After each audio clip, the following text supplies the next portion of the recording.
I was very confused about why I was floating off the ground, so to speak, because it was like I was walking about 6, 7 feet, 8 feet off the ground. It was just insane. I did end up telling several people what I saw, but Hmm. you know, it was the 70s and we had to kind of like hide this stuff. It was like the Vietnam War. Went to school, I was so happy, and oh, the war is over, the war is over. I'm in class, and I look, I can't believe we're not talking about the war not being over. My history teacher looked at me. He goes, Deborah, what are you talking about? The war's not over. And I went, it's not. He goes, no, Deborah, it's not. And I went, oh, okay. So the next day when I went to school, Yeah. Right. he pulled me out of the class and he goes, how did you know that war was over?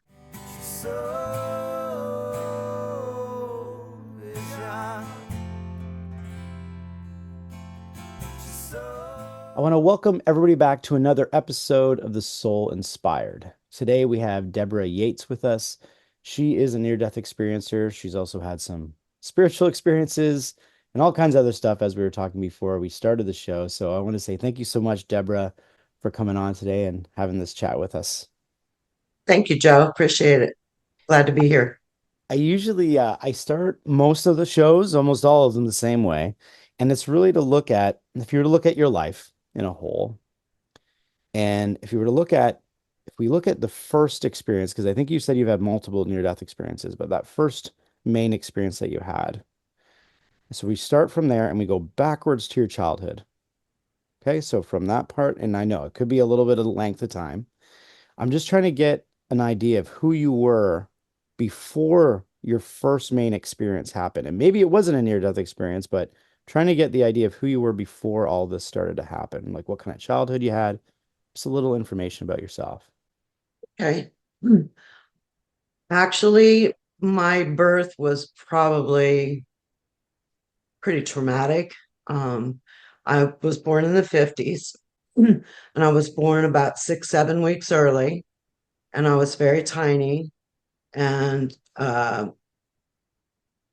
probably struggling to stay alive just at that juncture as well. My mom had to go to bed with me at 4 months. So that was traumatic for her. I believe it was traumatic for me as well. She couldn't hardly eat, drink, anything. So that I was even born was a miracle. I'm what they call a DES baby, which is a class of drugs that were given to the women in the 40s and 50s to prevent a miscarriage. Mm, And they came to find that those drugs, now we know you can't use them on pregnant women. They're mm, just too many dangerous side effects. I am one of the few living DES females alive. And that's according to several places, Cleveland Clinic, St. Jude's. Yeah. So I've had wow. an interesting life at best, I would say. My next experience, I was around 3.5, and I was attacked from behind and knocked down. And a mentally challenged child tried to drown me in a like a drainage ditch. Wow. And I can recall, looking up, I could see either through the water puddle or my eyes were just above the water. I'm not 100% sure about that. But what a beautiful day it was, what a beautiful sky it was. I can still literally see it. And thinking that's the last thing I was going to see. And about the time I was about to run out of air, one of the children in the park noticed what was going on and knocked him right off of me. So I was saved that time. So I would say that was a near death experience. My first death experience was at about 17 years old, and I was at Ohio State University. And I think we were getting a little carried away, but just a little carried away. Well, I was dating the center of the basketball team, and the man was like 6'8". He was like super, super tall. And he jumped out from around a corner with a mask on, a Halloween mask, because it was around Halloween, and Halloween hands, scary hands. And he went, and I died. I was gone. They drugged me to the center of the room, and there happened to be a medic there from Vietnam. He had been just basically pretty fresh out of Vietnam, probably about 2 years out. And he saved me. He saved me. He did the I don't know what he did, but I woke up and he was pounding on my chest.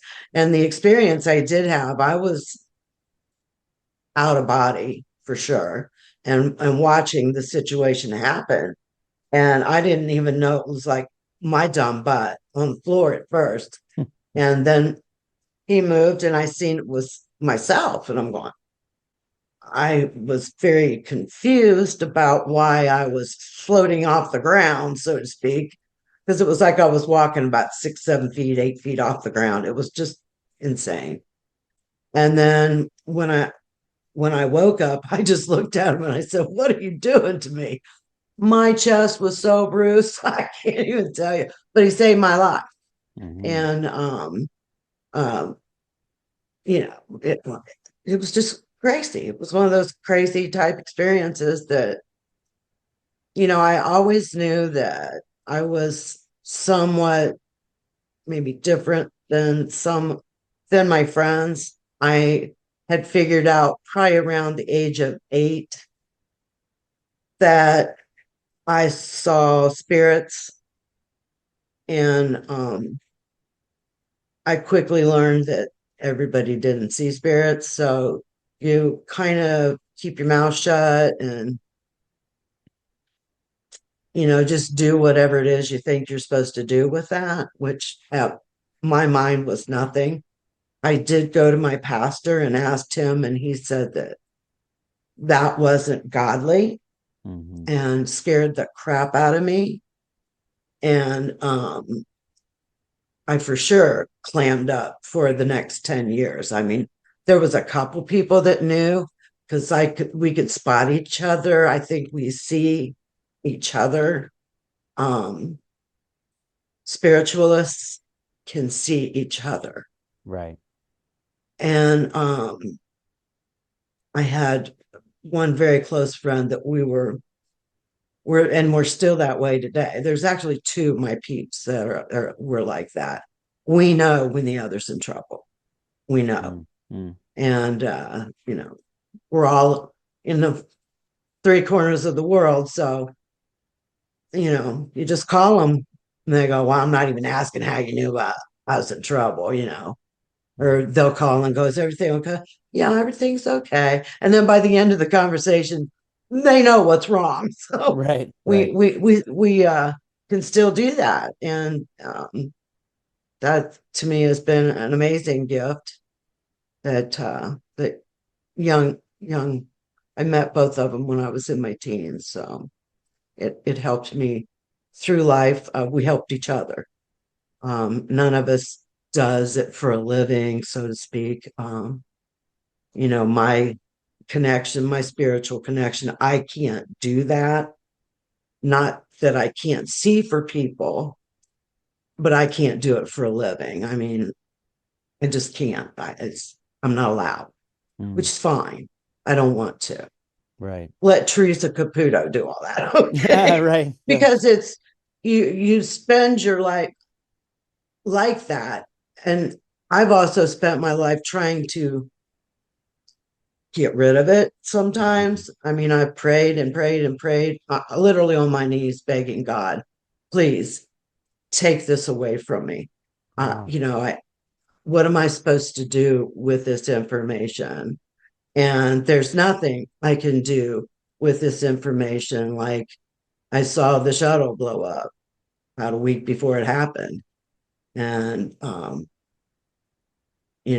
my friend that I did tell found me in my home still screaming 35 minutes after the shuttle blew up on the TV. I mean, how there was no way I could call NASA and go, yeah, I Right. think that shuttle's going to blow up. And I've had several. It's mostly world calamities, anywhere from days or hours before it's going to happen. And like I said, there's just nothing you can do with a lot of this information. I'm not getting locked up. And now I'm old, so they hopefully don't want me anymore. And, and I think it's something that's becoming more and more prevalent with time. Um, Yeah. I don't know that there was as many people like me as there are now. I mean, I see more and more all the time. And quite honestly, there's a lot of spiritual people in Florida. It's amazing. I was like shocked to see and meet as many people that are similar, have similar gifts or different gifts, but they're gifted nonetheless.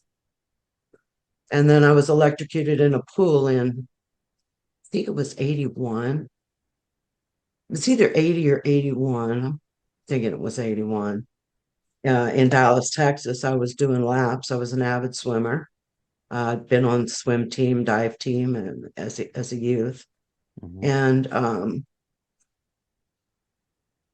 I was doing laps, and the light popped out of the wall, and my hand came down into the back of the. They're shaped like a cone back in the old days, and the wires came in to lead into the back, and my hand came down into that, little metal, the round metal thingy, and phew, it was a jarring experience to say the least. Yeah. Um, the it was a 240, I believe, and there was no reason that I should have lived. There was every reason I should have died. Number one, I was in water, um, and it was wet. When I came up, when the while I was in that state of death. I'm sure that I was dead while I was being electrocuted. I'm 99% sure I was dead. Um, I saw my grandmother. My grandmother came to me and told me that just wasn't my time yet. It's not your time. And I told her that I want to stay here. I want to stay with you. This world has been so painful, even at 23 years old. I'd been through more life altering events than any one person should ever have to go through. My life has been absolutely one thing after the next. And I believe, and I was telling somebody the other day, I said, I hate the word survivor. I hate it when people call, oh, you're such a survivor. You've been through so much. You're such a survivor. Mm. And I've been telling people for the last few years, despise the word survivor. That's for a television show. Okay. Right. Um, when you have been beaten, abused, had guns to your head, mistreated with a gun to your head, been electrocuted, been scared to death, you're beyond a survivor if you're alive. There's just Mhm. like, I said, please, somebody help me find a better word. And I think I found it. I'm a warrior. Mm. I'm a warrior woman. I have been through, like I said, more than any one person should ever have to go to. And when I sit and tell my story sometimes to people, and my mom's there, she go, "Yeah." They'll look to her like, "Is that true? Is that true?" And she's sitting there going, "Yep, it's true. Yep, that happened. Yep." And it's like I said, from birth, one dang thing after the next. It's like it's never stopped. So, Wow. but when I was electrocuted in the water, it was probably the most vivid experience, the most vivid colors. This I could smell the world, and the world smelled good, and the world was beautiful, and the colors were so vibrant and amazing. And it taught me that heaven is going to be right here. We're not going to float up in the sky and there's this celestial place on a cloud. Heaven is going to be right here. And I'll never believe anything less because what I saw was amazing. It was so clean and pristine and unbelievable, just gorgeous. Wow. So you're saying though that I'm going to jump to a few little questions here, if you don't mind. I just wanted to know if you're saying heaven was here, when you were in that state and you saw your grandmother, were you seeing the earth the way it actually is right now, but in a heavenly state, or did it look completely different from what we have here? It was in the state that it's in. It was the Hmm. same place. I mean, I could see the buildings, I could see the sky, I could see birds, but the grass, what I'm saying is it's clean, it's vibrant. Hmm. It's like somebody took an extra paint set and made everything better than the picture was. Hmm. It's amazing. It's beautiful. Heaven is here and heaven is gonna be beautiful. It's clean. That next dimension is clean. It's not dirty. Right. You just said that you just took the word out of my mouth. So I guess you are psychic. Because I was gonna say it's a different dimension. It's almost like a layering effect. Like here's our layer, Yes. and you jumped layers into another dimensional Yes. area, which was Yes. heavenly, Yes. and it looks Yes. similar to this, but it's also different. And Yes. then I started to ask the question, how many dimensions there are. I mean, I think it can be very expansive. You know, you had that one moment, but I would assume there's likely a lot more going on than we even imagine, even for near-death experiencers that see things. Because, 1,000%. right, do you I feel mean, that? because Yeah. I try not to listen to too much of other people's stuff, Mm, especially since I've now kind of I outed myself on an interview for my book, Woman of Many Names. And it's like, oops, I just outed myself. And people are gonna, listen to this interview and they're gonna know that I'm psychic, that I've had near-death experiences, that I believe in angels, and I know there's a Bigfoot, and hmm. they're coming in and out of different dimensions.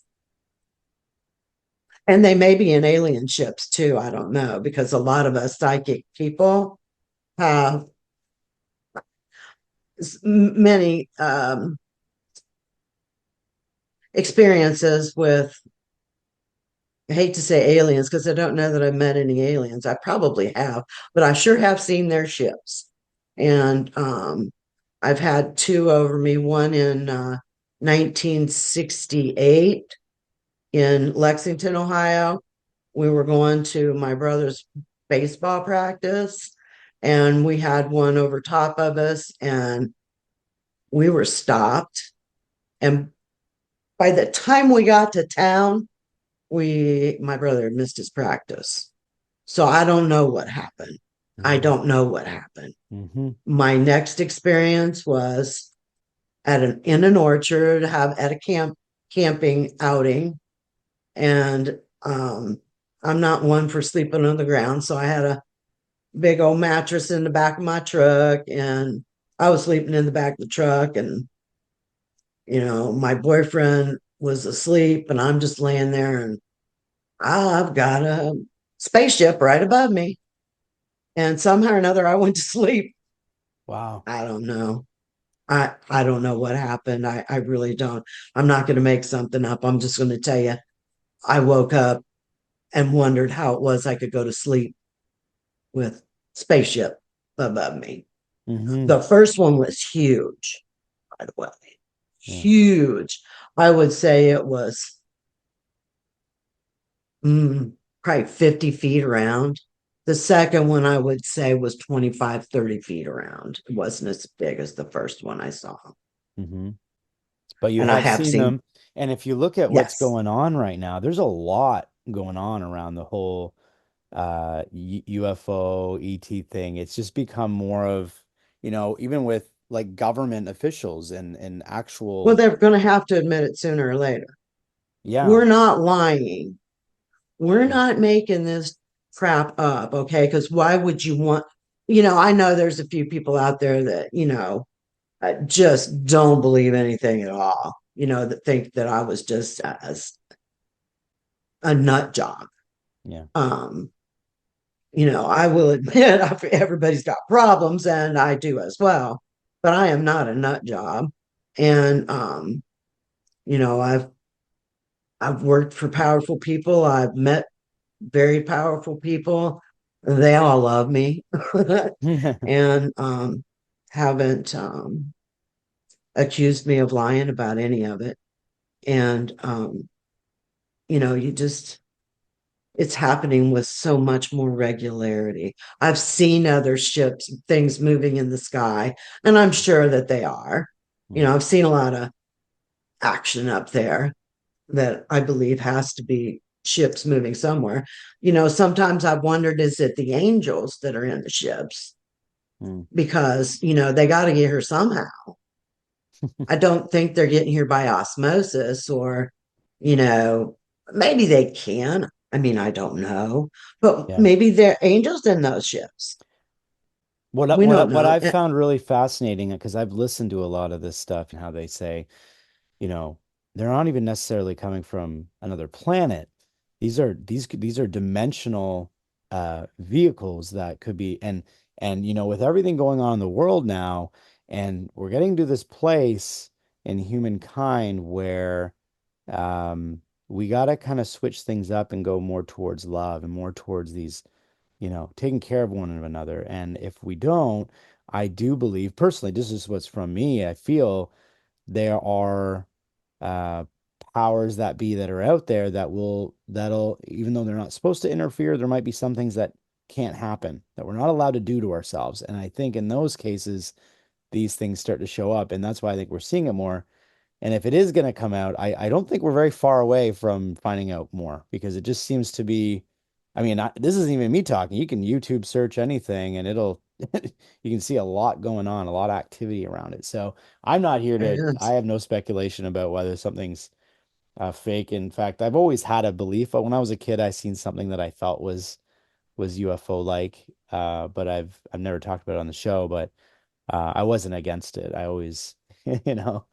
Yeah, but that's fascinating. So it's It interesting is. that you've had this other experience where you jumped. So I just want to jump back for a moment, because you've had quite a few experiences. You had an experience very young. I'm going to say a few things that were really interesting what you said. At 3 years old, you were attacked from behind. It sounds like you went into a pool or a body of water of some sort, and you could have drowned.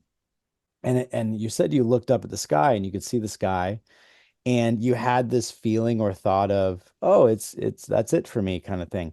And the thing that's interesting is what 3-year-olds thinking that, right? So a different part of you started thinking that, right, but you were in touch with a different part of yourself that I think most 3-year-olds or 4 or 5-year-olds, like kids, generally aren't thinking about that kind of stuff. I was too. I think there's probably a reason why we're having this conversation. um but it's interesting to hear that you said that. The second one is you were literally scared to death, which you don't hear much about. But you were partying. Were you partying at the same time? So so that enhances A little things. bit. Yeah. So things get a little more enhanced. Yeah. Yeah. Things were a little enhanced. Yeah. Yeah. It's So the 70s. Okay. I did you feel when that experience happened and you had that scare, were you at 1 minute here and the next second above? Or do you recall that at all? Is I it like remember walking. I got up. I didn't get up, but I got up and I'm walking like I swear it felt like I was 8 foot off the ground. 5. And this was like an old Victorian home that had been turned into one of those, you know, sorority things, for dudes. mm, Fraternity, I think they call them, maybe. mhm. And this room had like 10, 12 foot ceilings. And I did. I started walking and I looked at the stairwell that went upstairs to where his room was and thought about going up there to hide. And then I noticed a commotion Hmm. off to my other side. So I walked around and was standing, probably closer like to the windows. And the body was in about the middle of the room. And I couldn't see my face because there was a man sitting on top of me, straddling me, doing Right. this. And he moved a certain way. And at that juncture, I seen it was me. And I'm going, my mind went insane. I'm going, what is Right. going on here? Well, I'm here and I'm there. And then it was like, swoosh, I was back in my body Wow. just immediately. I mean, and I can remember thinking these things. Hmm. Um, and yes, that's what I was saying. My my my seventh great grandmother, her name was Nanhi Tiskagiski, Nancy Ward, Warrior Woman, Gagayu. She had so many names in history that she went by. And she was trained basically from almost birth. There was a prophecy that among the Cherokee that there would be a girl child born out of the Wolf clan that would rise to lead her people to greatness. And she was an amazing woman. She knew multiple languages. She knew the high, the low, the trader language. She knew English, and I don't know what other you know dialect she would have known as well. But she's just very, very smart and very in tune with herself. She was a prophetess.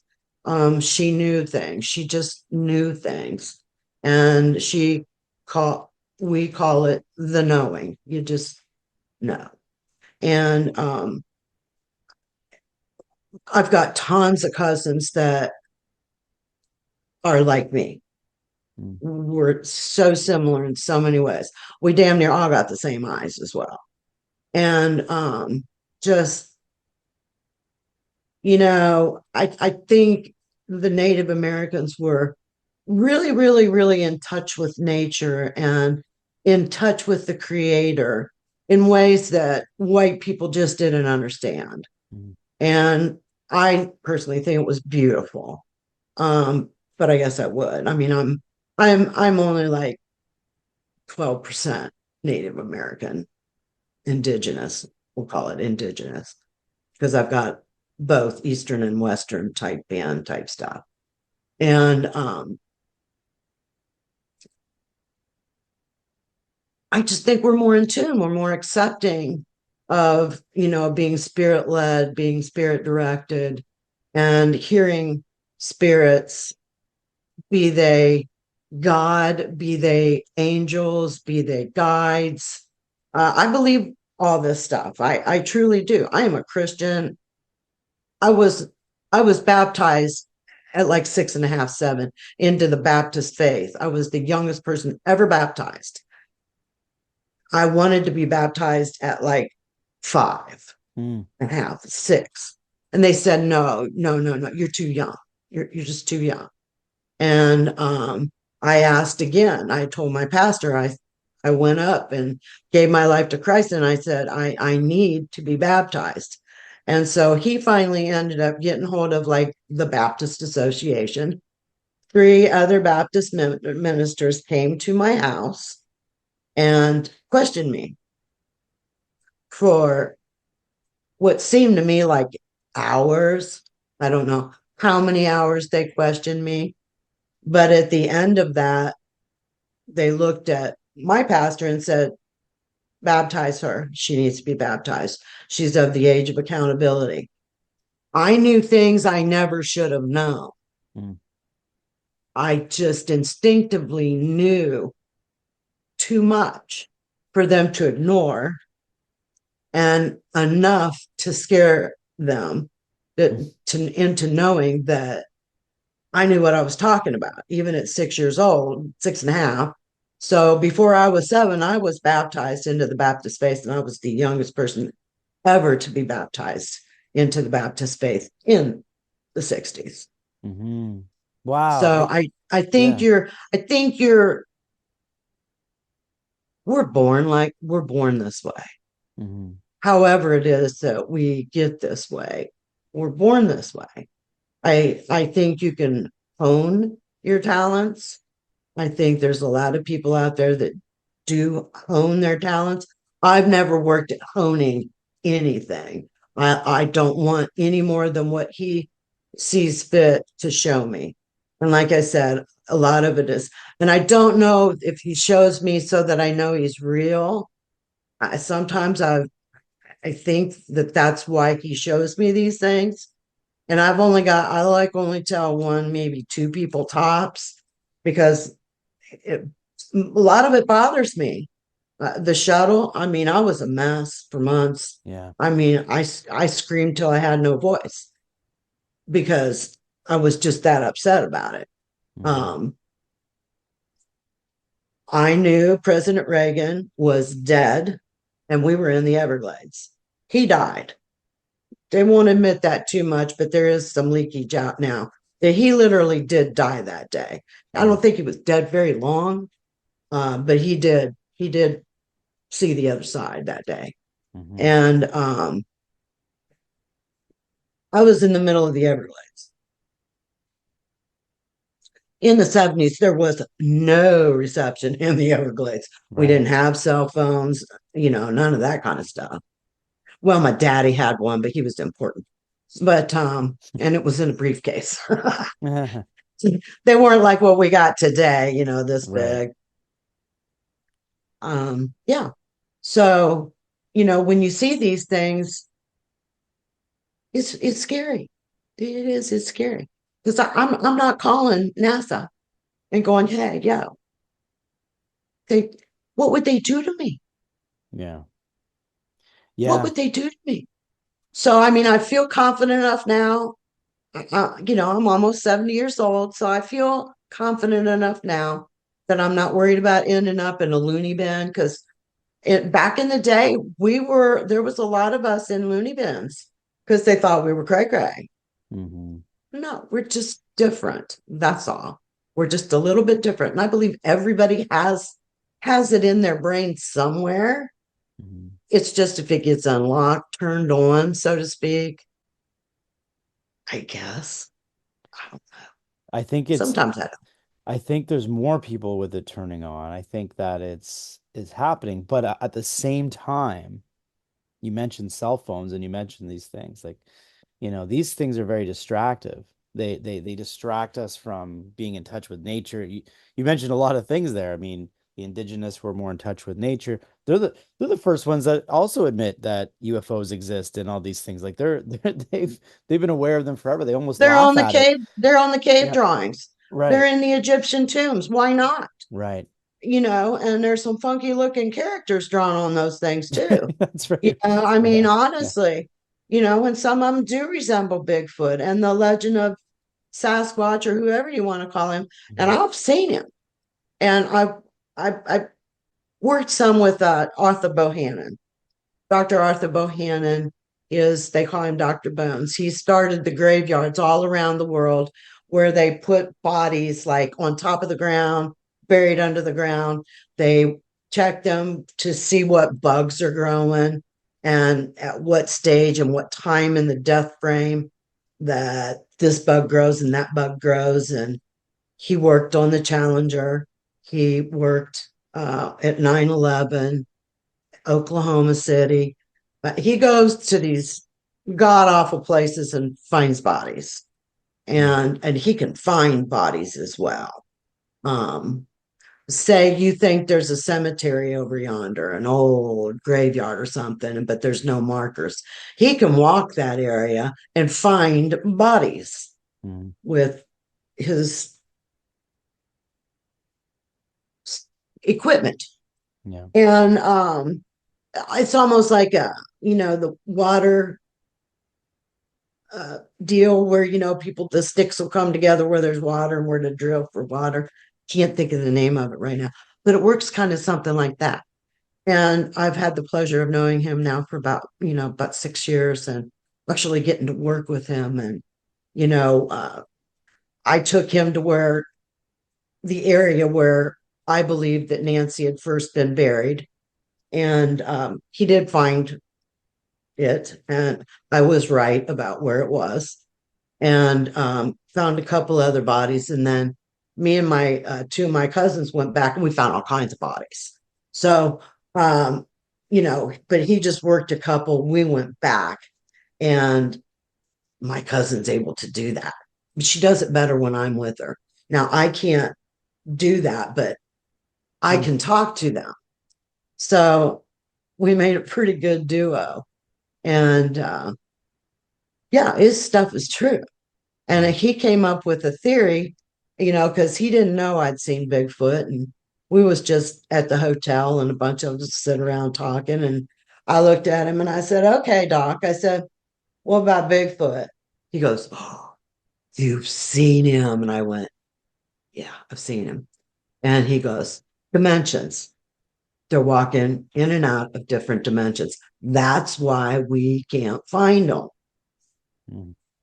That's so interesting. My one of my bestest friends that I met spiritually years ago, he was my very first episode on Soul Inspired. And because I needed to break open with something, and he is an avid Sasquatch believer. He goes into the forest at night. He finds these really crazy, uh, looks like housing that they create.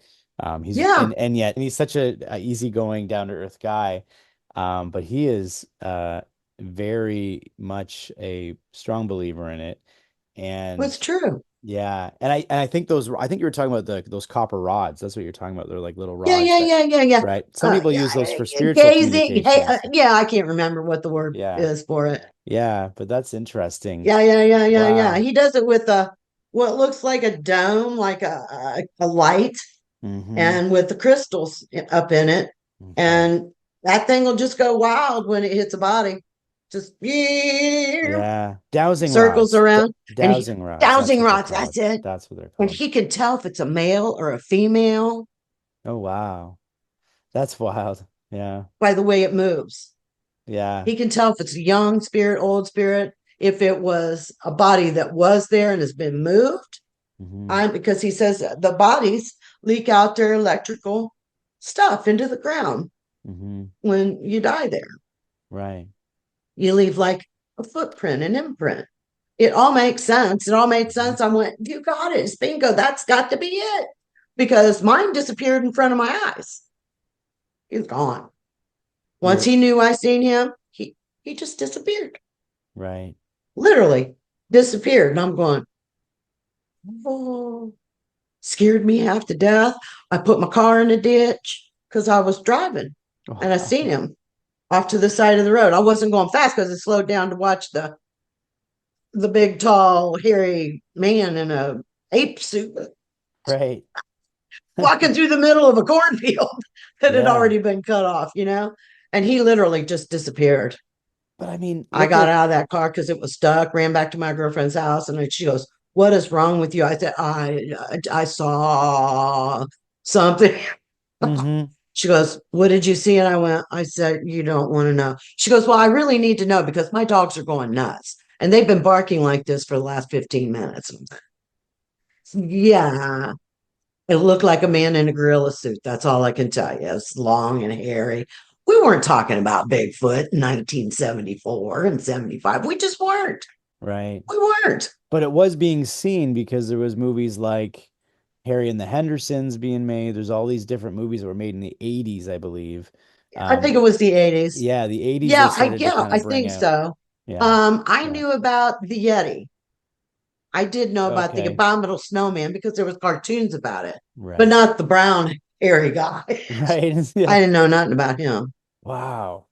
And I mean, you look at what happened to you when you were in that pool and you had that electrical, your body died and you literally left this existence.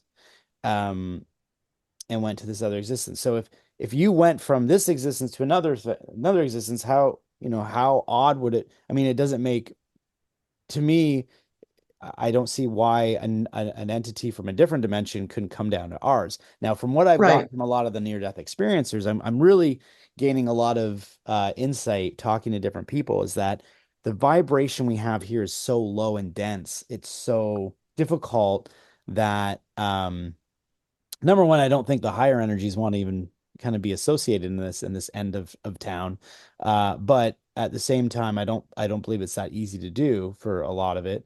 So when you see them, it's kind of like a moment. Now, I would say, just from what I'm hearing more, I just had this feeling, and this is going to make me feel like I'm sounding crazy, but maybe we'll start to see more of it soon, because I just believe that it's getting to that point, like I said earlier, where we need not intervention, but truth. And it's eventually gonna kind of spew over. And look at the reaction you had seeing Bigfoot, right? You kind of were in this state of chaos because you were unaware, right? You were unaware of what it was. Now, had you been aware that that exists, and maybe you could have been aware that it wasn't going to harm you or anything, you might not have been so terrified. But not knowing is actually sometimes worse, because then you have this, Well, I it's went to shock work finding value. out what it was afterwards. Trust me. Yeah. Oh, But, yeah. you mentioned the vibration. Hmm. And when, like, when I'm in an experience or when I'm healing or uh, been told to, pray on somebody, I can feel that vibration get much higher. Mm. And the palm of my hand will get real hot when I'm around somebody that I'm supposed to pray on. And I mean, I've had to stick them in freezers sometimes. They're just so much heat radiating from my hands. That's how Mm. I my trigger. And that's how the spirit's telling me you need to pray for this person or that person. One time it was even for an animal. And you just never know who you're supposed to pray for. Or I don't, anyways. Sometimes I'll get an advance warning of some sort. Something triggers, and I'll know something's up. But that vibration thing you were talking about, I believe we do vibrate at a different tempo than possibly people that are not in tune with the gifts that they have inside them. Hmm. And then when you start using them, you can literally feel that. And that's Hmm. probably what triggers, and I'm going to have to do that. Plus, I had the hot hand. And, you know, that has ebbed and flowed over the years. Sometimes it's massive, massive, massive. And sometimes it's almost dormant. Hmm. And I pray for dormancy because it's I kind of pray for you. That's hard for me to do because I don't want people to feel I'm shoving my beliefs down their throat. Hmm. And I've done it for non-believers as well, but I prefer for it to be believers in Jesus, God, the Holy Trinity, whatever. Um, and maybe that's kind of overruling what I'm being told to do, but it just seems like it works better for me and for them if we're both Christians of similar faith. And God does give gifts. There's 7 gifts. Precognition is one of them, and I believe that's what I have. And some people call me a medium, and but like I said, it's ebbed and flowed and been so many different things over the years. The one where you can like leave your body and go somewhere else. I've only had that happen to me like 3 times, Hmm. and I can't remember what the transcendental maybe. Sometimes I go places before I go places. Mm. And plus the one, well, okay, well, I know I've been here, but I just don't know how. But the 3 times that I can remember going places, astral projection, that's what they call it. Right. Um, amazing, amazing. I was at 2 of my houses before I ever walked foot into 2 of my houses. So when I walked in, I knew it was mine. Right. And one of them I knew before I walked in exactly what it looked like inside. And I drew it. Wow. Well, that's pretty neat. So you were able to kind of see it ahead of time before you even got in, and it was recognizable immediately. Yeah. Yep, this is Yes. I knew yeah. I was meant to be there. Wow. Wow. I When knew you I was meant to be there. when you I just want to jump back for a moment. When you had that moment in the pool and you died. So the memory of that, we think about dreams and we think about, experiences. The memory of what happened and how it happened, can you recall it easier than say a dream years ago? Like, do you remember exactly kind of how it felt, in the same sense? So, is this like, do you recall like you're in the pool, the next thing, like what happened immediately? Did you lift out of a body? Were you somewhere else? Because you said you saw your grandmother. Were you just there? Was there a scene? I'm just curious if you recall any of the details of any of that. I stayed low. She was high. It was like she was up on the side of the pool. And I knew it was be her because I could see her eyes and I could smell her. Mm. And of course, I heard her. When it let me go, she went, "It's not your time." Because I fussed with her kind of. I wanted to stay with her. And she took her arm and she said, "It's not your time." And when she moved it across like this, the electric let me go. It literally let me go. And it threw my arm, this arm, it's twacked all the way around. And then I ran into the wall and I hit my head right here and hurt my arm, ran into the wall, and it pushed me backwards, boom, boom, like about 10 feet in the water. And when I stopped, I knew I was alive because that's when I started feeling the pain. While I was being electrocuted over there by the wall and seeing all that other stuff, I felt no pain. I felt nothing, nada. And but I could see and I could hear and I could smell, and it knocked me backwards.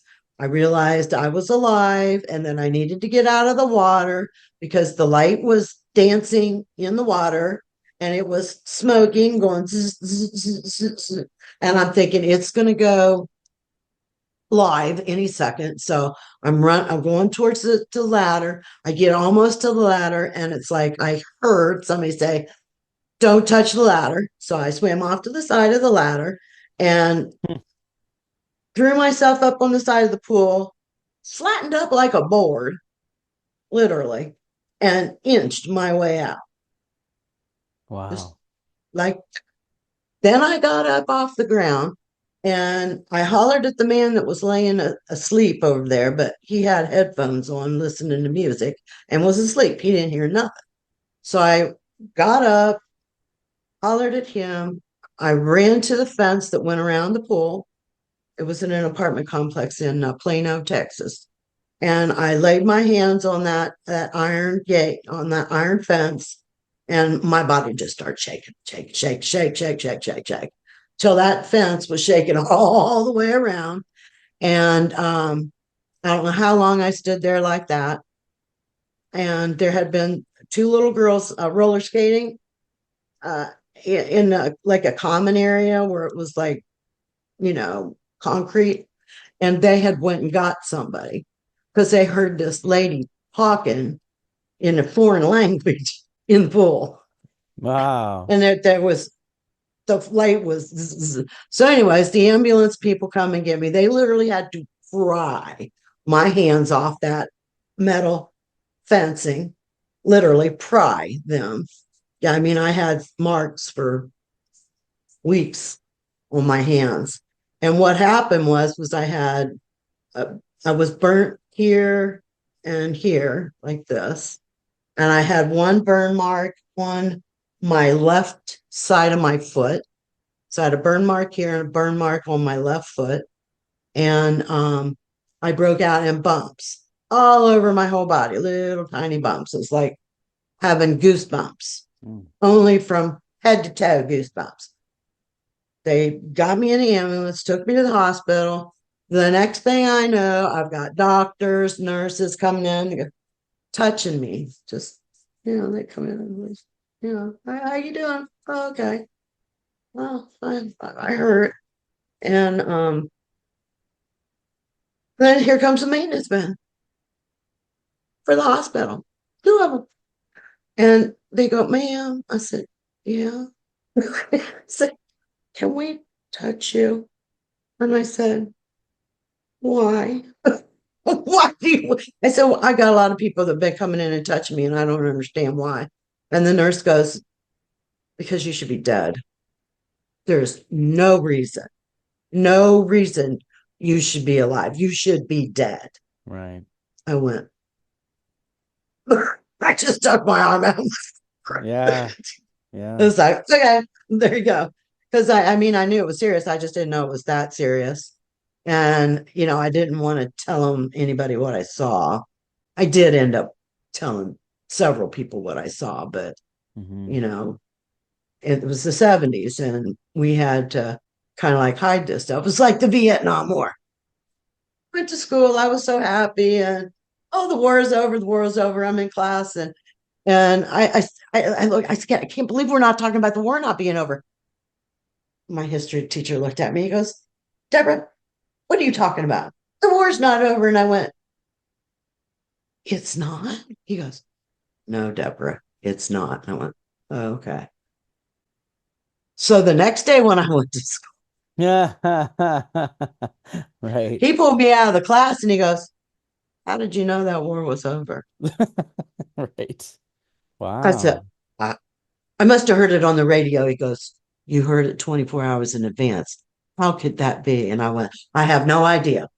No idea, none whatsoever. Mhm. So, like I said, you never know, when spirit is gonna strike, so to speak. Yeah. So you've had the world event thing happen where you just know you have feelings or maybe, that's really fascinating. And yeah, Mm-hmm. I mean, they probably looked at you like, how did you survive something? I mean, some people get killed with just standing in a little pool of water with a little electricity. You're swimming in a pool full of electricity. So that is, they're probably not wanting to know. Now, you said also that you didn't talk about these things, and I can understand that. Did you after that moment? So I want to kind of just break in here because you're somebody who always then had this understanding that we're more than this, right? So because even at a young age, you kind of had this idea of it. When that happened at 17 and you had this major experience, were you then convinced that what are we doing? Like, did you ever question what am I do what are we doing here then? If there's this other dimension, I've like always questioned I, that. I could see, Young, I was questioning it and I never had an experience. So I would only imagine if you actually seen things or had different experiences, I think that's why some of us, I don't know if I'd be able to handle that because I think I've always questioned it to yeah, begin with. So was yeah. it Well, weird for you? Was it hard for you? one of the first experiences I had with seeing spirits, I swear I saw Lucifer. I swear I saw the devil. And because the devil, he wants us. The devil wants us to be on his team, not on Jesus's team. And and you're the first person I've ever told that to. Um, but I was young. I couldn't have been more than 7, 8 years old. And I think I've always known that the devil wants you.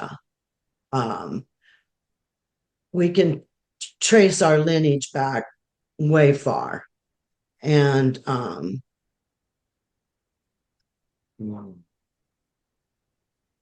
my family is descended from the Apostle Philip.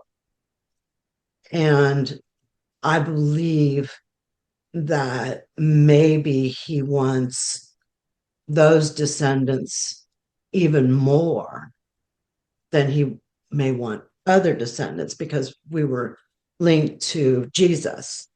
and they had extraordinary lives. All of the apostles had extraordinarily um, wonderful, gifted, lives that pretty much ended in all of their deaths being not quite the way most people would want to go.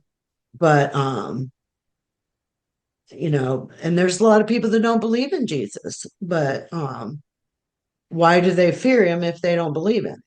Why do they fear God if they don't believe there's something? And if you believe in God, then by golly, you got to believe there's a devil too. Mm. And I swear I saw him. I was like, whoa, whoa. It really, really, really upset me highly. And it still upsets me today because I can see these things, I still see them. I don't have to close my eyes. My mind can see them like a movie. I can still see anything like that happened without closing my eyes and searching my brain. It just pops right into my sight Mhm. of vision. But that's one I didn't like at all. There's been a few that I didn't like at all. The When the World Trade Center went down that night, I couldn't rest. I couldn't sleep. And every time I'd fall asleep, I'd wake up jerking. I was having dreams of falling, just falling and falling and falling and falling.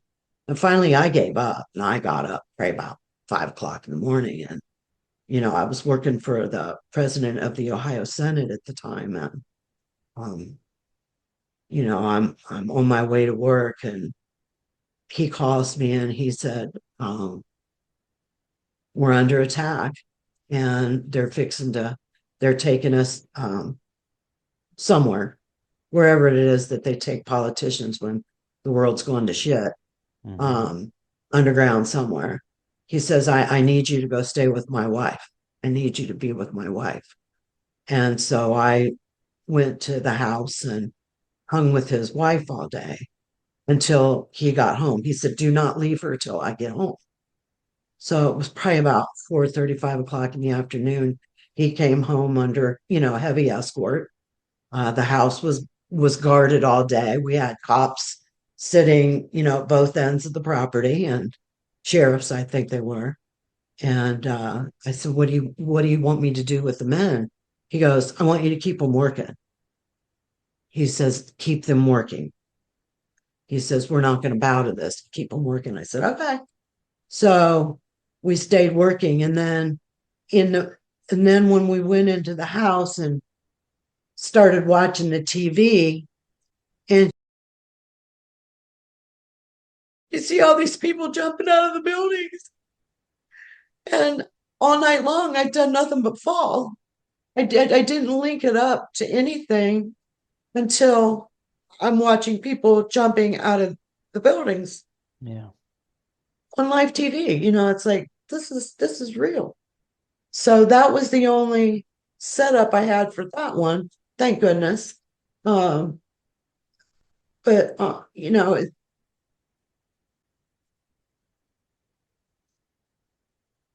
it, it's just hard. It's been hard. Mhm. It hurts. Sometimes it hurts. And like I said, I think that's probably why I kept it to myself for so many years because I had people that knew just a little bit and they got scared of me. And some of them, quit being my friend when they kind of figured out I was different. Mhm. And, and I didn't even understand that could come through without me saying do and, or telling them. But, Mm. it's not for me to judge. And I hope your viewers don't judge me too critically. Um, I have been judged pretty harshly on a couple of these interviews. And yeah, what 3-year-old thinks about this is the last thing I'm going to see. A smart one. Mhm. I mean, I was 1 point out of Mensa. I'm not stupid. I am not a stupid woman. And um, it's not their place to judge me. Mhm. The person that's going to judge me is the creator. And have I told the stories at the right time? I believe that it came out accidentally. And so I believe it was meant for me to come forward and tell my stories and what has happened to me and what my belief system is. So yeah, I want to jump in there with the fact that, I mean, number one, if people judge, they judge. I've gotten to that point as a musician over the years. Yeah. I put out I have the intention from a positive place, and how people will interpret things is how people interpret things. I hear everything you're saying. I also, I can't relate in the sense of seeing things or anything, but I've always felt things. I'm definitely an empath. I feel things constantly. So I always feel when something's about to happen and it happens. My great aunt had the same thing where she would see terrible events or things, and then once she would see them on the evening news, it would freak her out. I was told about this aunt. I never met her. She was gone before I came to the earth, but she didn't like having it either. So when you said that you used to pray to not have it, I can understand why, especially if you're seeing these things. What I will say, because you did mention the, seeing the spirits, seeing the devil, these negative energies and what they want. I don't know. Sometimes I question what I'm doing here. I I come with I have a lot of optimism and positivity and light, and see a lot of good. When I hear about the negative stuff, uh I I'm not going to deny, or I'm not sure because I haven't experienced it.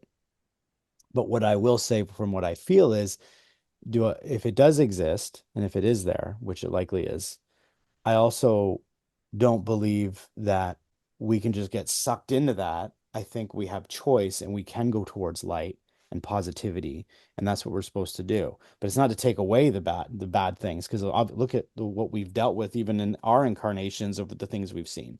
So it's not to say that Yes. those things don't exist, but I always look at it from, I almost feel like I don't know if I'd call myself like kind of some kind of light bearer, or some kind of, I'm putting out the energy to say, yes, that does exist, but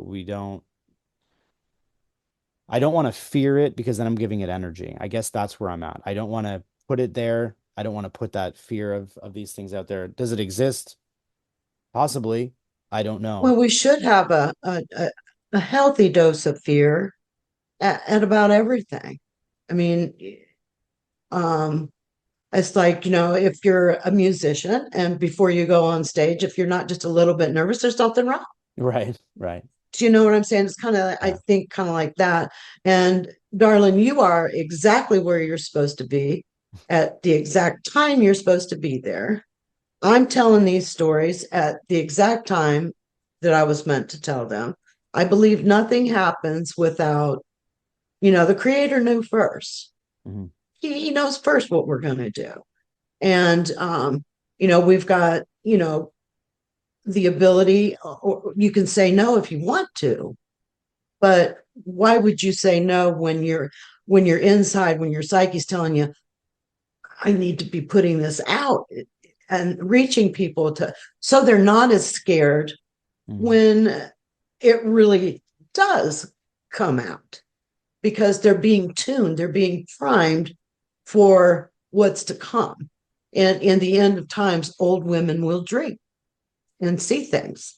And I believe that's where we're at now in that philosophy. Do we have 10 years left like we are, 20, 100?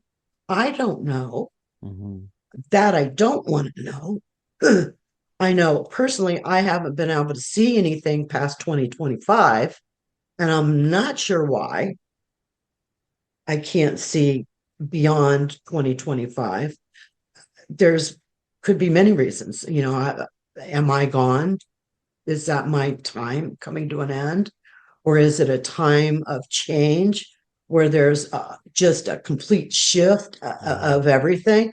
I'm hoping that's the one it is. And Hmm. it could be. Or is it because of are the planets going to align just right? And, something changes. I'm hoping that's what it is, Hmm. but I don't know. You're not the first to say it, and the first to have kind of like this end moment, but um my optimism does feel it's more the latter of what you said, the because I mean look, like if I Like a again paradigm shift. going Yeah, this going and saying what I'm saying, you look at all the changes already happening, and they're happening so quickly, that there's something definitely in the air. It's like, and then there's there more and more is. shows like this one, and there's more There is. insight, and people are finding these stories, and I think it's almost like the way that I visually see everything when I'm thinking things, and it's like everybody has this program inside of us that is now like turning on, and we're gonna start seeing this change coming, and I don't know what I don't know what that is either. I don't, again, I don't think we're meant to know that part, but it's maybe just the insights that you're bringing in, and I do appreciate everything you've shared. It's like I don't want to also sit here and say like, oh, kumbaya, everything's great, and there's never been any bad things happen and all this stuff. I'm not saying that either. I guess it's more that I have this, and I've said this on numerous podcasts before, episodes, that the optimism I have, um, this, I see the good You're side a truth too. seeker. You're a truth seeker, honey. You Okay. seek the truth. You're Okay. a truth seeker. And that's what's driving you. Just accept it and go with it. Mhm. Okay. That's what I think. But there's good too. Of course. Yeah. Of course. Yeah. Of course there is. I mean, you've seen some of it. You've seen the heavenly I've seen realms the and good things. and the bad. The good, the Right. bad, and the ugly. Yeah, that's Yeah. right. Yeah. Did you talk about any of this? You mentioned you have this book. I think you called it Women of Many Names. I'm trying to remember the Yes. name. Yes. Do you speak of these things, these experiences you've had over the years, or what is it? What is the book around? Not of mine. It's literally about the life of Nancy Ward. Okay. Um, it from the perspective of her from the 1700s. I mean, the sentence structure is even backwards. I don't know how I did that. I didn't do it. She did it. I Okay. believe she worked through me. And, the lady that transposed everything for me from my handwritten tablets onto the computer, um, said she could tell when I was writing and when spirit was writing. Mm, And I've saved all those notebooks. So, and I went back and I looked at them, and I saw what she was talking about. And um, yeah, it was amazing. It's amazing. And then I also figured out I write just like my great grandmother. oh wow. I thought I wrote this stuff as it looked just like my handwriting. Hmm. And then I found out it was hers. I was like, oh, have mercy. But anyways, she was supposed to have written a book about Nancy Ward, and she died before she could do that.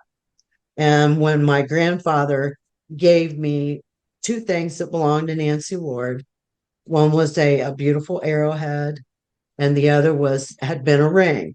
And he had that ring, he had the band part melted down, and they took the top part off and set it into a cuff bracelet for me. And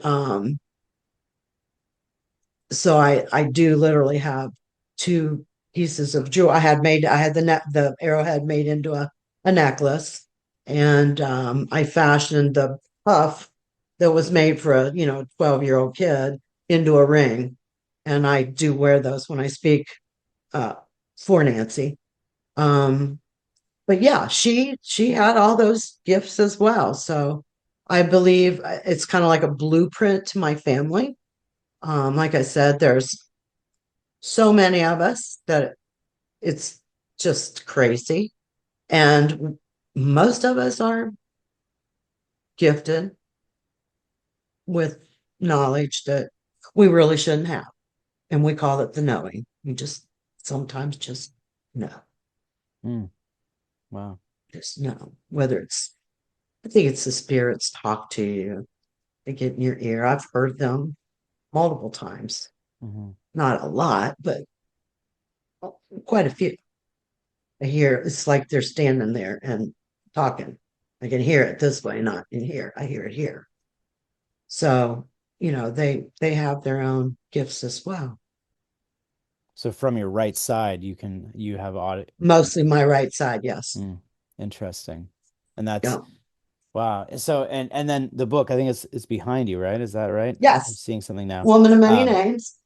and that is Amazon anywhere. You can picked up anywhere. Everywhere. That's great. Interesting. Amazon, Books a Million, Barnes and Nobles. You can order it on any of their sites, or you can go to womanofmanynames.com and order it straight from the publisher as well.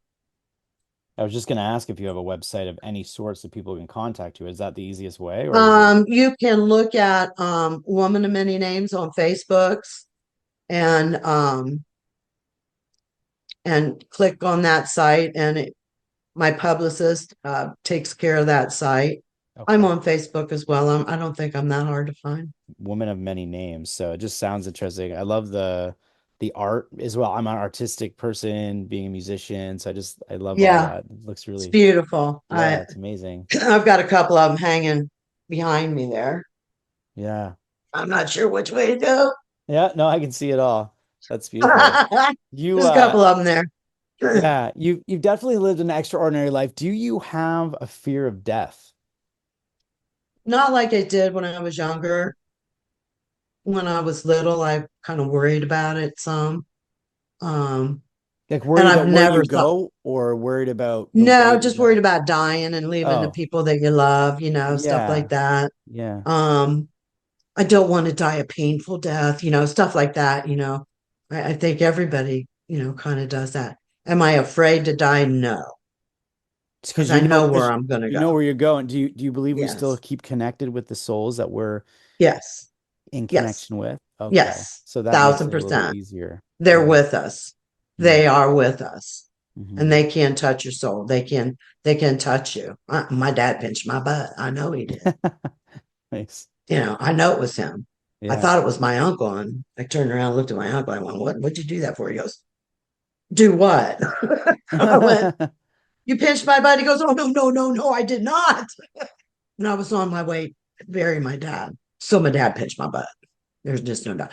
And my girlfriend's son, he used to always play with my hair because he liked my curls. So he'd play with my curls. And at his funeral, he played with my curls.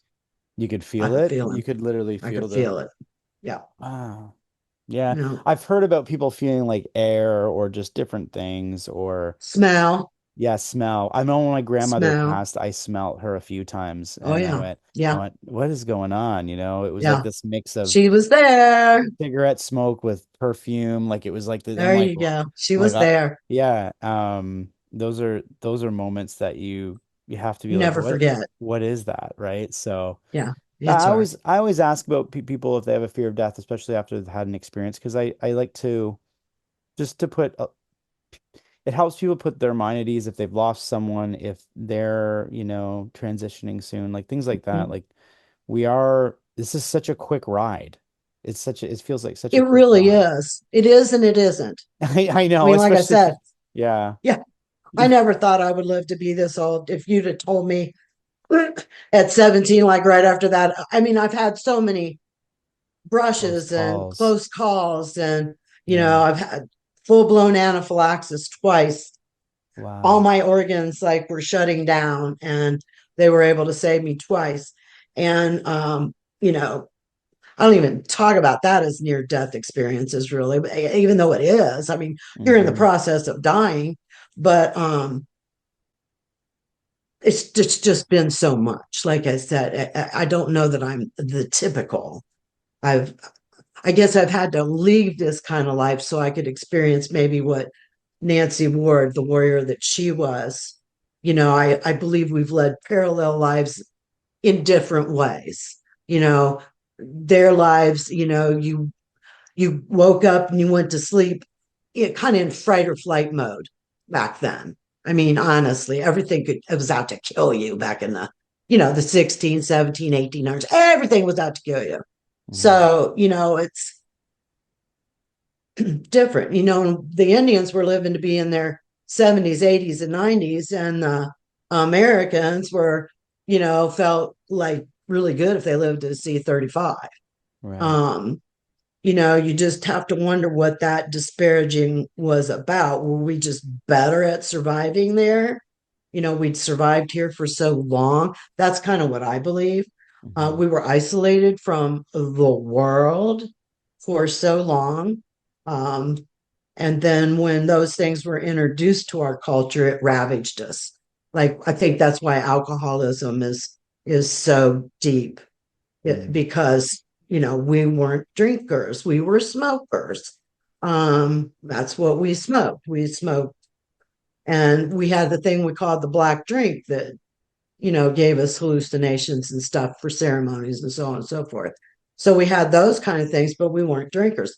So when they introduced alcohol into our Mhm. culture, it ravaged every tribe out there, and we're so susceptible to alcoholism. And it just doesn't go well with our bodies. It just doesn't. And depression is so steep in the Native American culture. And I believe that when we were captured and put on the reservations, so to speak, that it changed our structure of our DNA, and we became a conquered people. Mm. And I believe conquered people DNA literally alters and changes. And I believe that's why we see such high amounts of depression today, even among Native Americans, and alcoholism and drug, addiction.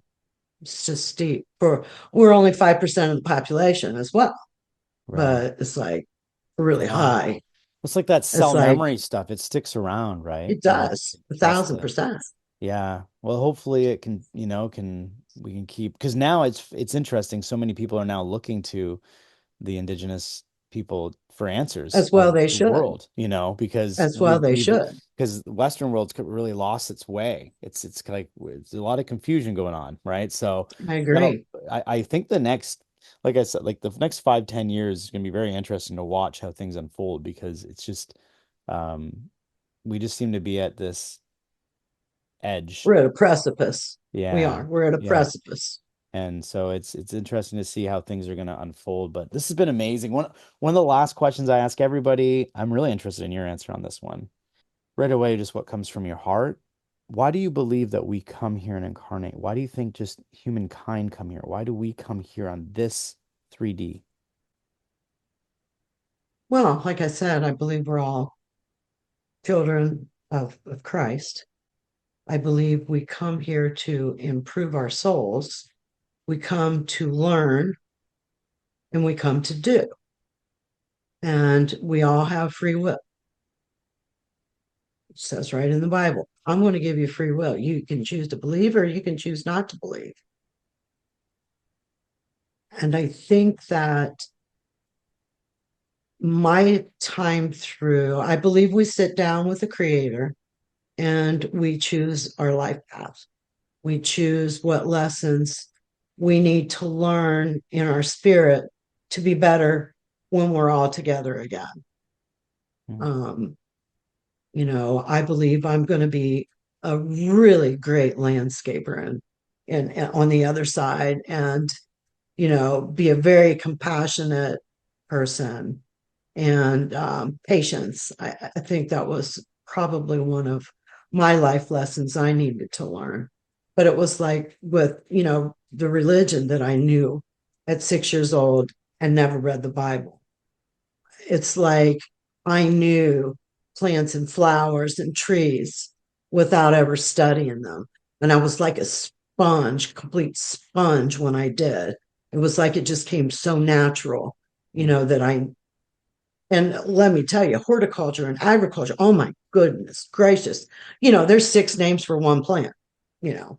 There's the botanical name, and then there's all the names that people name them over the years, like echinacea is a coneflower. And, some people call them Indian paintbrushes. Then that's, not the word for that either. But you have to learn the common as well as the botanicals so that you know what people are talking about when they come in. So you either have a penchant for that. And my boss, he was just flabbergasted at my knowledge. Mm. And all I did was sit down for 2 days with a few books. And when I came in, he goes, I can't believe it. And he goes, and you did really good at selling pots of weeds too. That's Oh, funny. I am good. Well, here I can sell pots of chickweed with a beautiful hosta going to come up behind it. But yeah, I just had a natural penchant for it. So I believe that, we're just here learning lessons. And that would have been given to you, like you said, I like how you said it. We sit down with God, or we sit down and plan our life, and then we come back and reflect. And it's kind of this experience that we come here to do. And we go back over there and in our experiences. I really do honestly think that it's just like a lot of people have NDEs, they have this life review, and it's almost like that's starting up. Like we're now starting to review what you went through, but then sometimes those are halted and they're come back, or right, there's something Sure. going on with that. So I Yeah. agree with that. So it's really here to Yeah. experience from what you said, and we have free will to make important decisions, I guess, right? Because these are Make important choices. We decisions. all make choices. Yeah. Every Yeah. day is a choice. You get up and you make a choice about something. Hmm. Yeah. This has been amazing. Thank you so much for being on. This is again, like I said in the beginning, I wanted to see where the direction went, and it went in so many different directions. Yeah. I like to just let it flow. I love a natural interview, and scripted, rehearsed, send me questions. Oh, I don't like those. I'll Yeah. do them. I've done them, Hmm. but I don't like them. I don't enjoy them as Hmm. much as I do one that just goes where it's meant to go. Hmm. Well, I appreciate you. And I always turn to the camera and say, please continue to like, share, and subscribe so the Soul Inspired can keep growing. I really appreciate everything that Deborah has brought. So thank you so much, Deborah, for being on the show. And I really appreciate it. Thank you, Joe. It was a pleasure and really glad to meet you. You're just adorable.